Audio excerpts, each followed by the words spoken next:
अगर आपने खुद का ये परसेप्शन बिल्ड किया है कि मैं डिजर्विंग हूँ, तो फिर इस परसेप्शन पे आपको भरोसा क्यों नहीं है?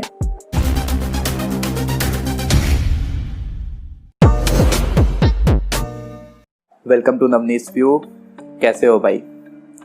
पहली वीडियो है तो चैनल के बारे में 2-3 लाइन ज़रा ब्रीफ कर देता हूँ।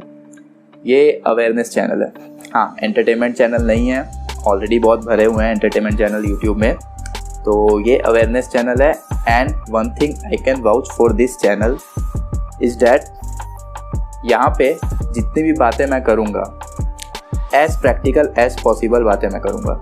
सब्सक्राइबर्स एंड व्यूज़ मुझे चाहिए, बट स्टेडली ग्रोथ हो चलेगा। रैपिड ग्रोथ के लिए मैं अनरियलिस्टिक बातें यहाँ पे नहीं करूँगा। इस वीडियो में बात होगी उस इनसिक्योरिटी के बारे जो आपको तब होती है जब आपको वो नहीं मिलता जो आप डिज़र्व करते हो।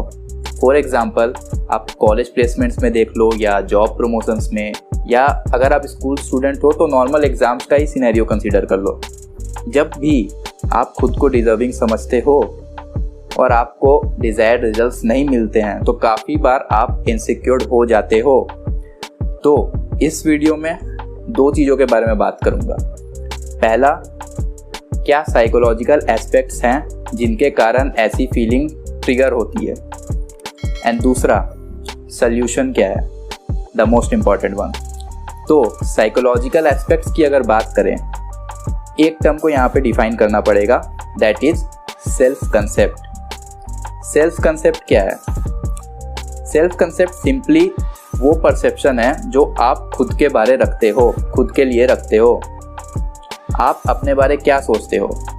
हर किसी का अपना कोई ना कोई सेल्फ कंसेप्ट होता है।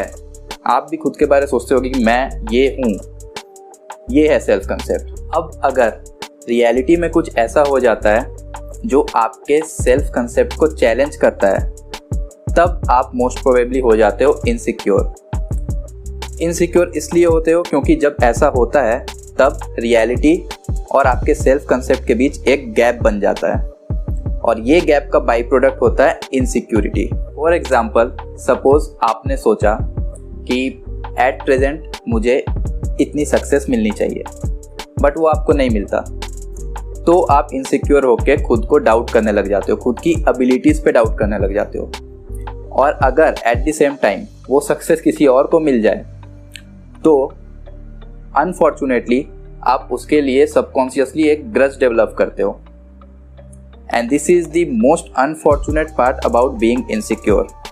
दूसरों के लिए ग्रज डेवलप करना, एंड ये ग्रज स्पेशली आप तब डेवलप करते हो जब आप किसी को खुद से कम डिजर्विंग समझते हो और उसे वो सक्सेस मिल जाती है जो आपको नहीं मिली, एंड अपनी इनसिक्योरिटी को कंपनसेट करने के लिए फिर आप दूसरों के लिए ग्रज डेवलप करते हो। बस इस इनसिक्योरिटी को कंपनसेट करने के लिए आप ऐसा करते हो। This is the most unfortunate part about being insecure. अब सल्यूशन पे आते हैं।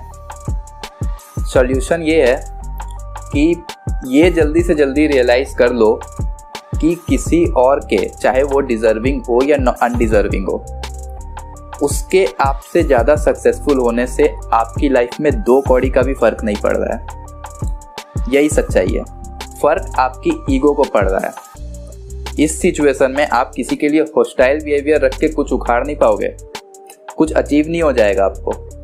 अगर आपने खुद का ये परसेप्शन बिल्ड किया है कि मैं डिज़र्विंग हूँ, तो फिर इस परसेप्शन पे आपको भरोसा क्यों नहीं है?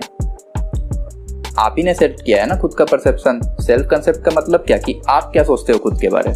किसी और ने तो आकर आपका परसेप्शन बिल्ड नहीं किया है, तो फिर उस परसेप्शन पे आपको भरोसा क्यों नहीं है? जितना ज़्यादा आप अपनी एबिलिटीज़ पे भरोसा रखोगे, उतने ही कम चांसेस है आपके इनसिक्योर होने के ऐसे सिचुएशंस में। सक्सेसफुल होने के लिए जो सबसे बड़ा टूल होता है, दैट इज स्किल्स। अगर आपके पास स्किल्स हैं तो आप इतना तो श्योर हो सकते हो कि भाई मेरी सक्सेस डिले हुई है, इम्पॉसिबल नहीं हुई है, क्योंकि स्किल्स हैं आपके पास, वो कहीं नहीं जा रहे हैं। इस सिचुएशन में खुद के ऊपर या दूसरों के ऊपर भड़ास निकालने के जगह आप अपने स्किल्स को कल्टीवेट करो ना, स्किल्स को मल्टीप्लाई करो, सो डैट फ्यूचर में जब आपकी ग्रोथ होगी तो वो इतनी तगड़ी होगी कि पास्ट के सारे फेलियर्स वहाँ कंपनसेट हो जाएं। This should be your aim for the current moment. दुनिया में जितने भी बाहुबली बैठे हैं, कोई भी ऐसा नहीं है जिन्हें टेम्पोररी फेलियर नहीं मिली होगी। टेम्पोररी फेलियर कोई ऐसी एक्सेप्शनल चीज़ नहीं है जो सिर्फ आपके साथ हो रही है। अगर आप कोशिश करोगे तो इस इनसिक्योरिटी को एलिमिनेट कर सकते हो। एक one of the favourite quotes है मेरा, you can't learn how to win if you don't know how to lose. Adverse situation से डील करो rather than getting stuck in that. इतना ही था आज का। पहली वीडियो है तो ज़्यादा लंबी नहीं बनाया हूँ, छोटी बनाई हूँ। ज़्यादा लंबी वीडियो कोई देखना पसंद नहीं करते, वो भी नए यूट्यूबर की तो बिल्कुल नहीं। तो अगर वीडियो अच्छी लगी हो तो सब्सक्राइब और लाइक करते हुए जाना।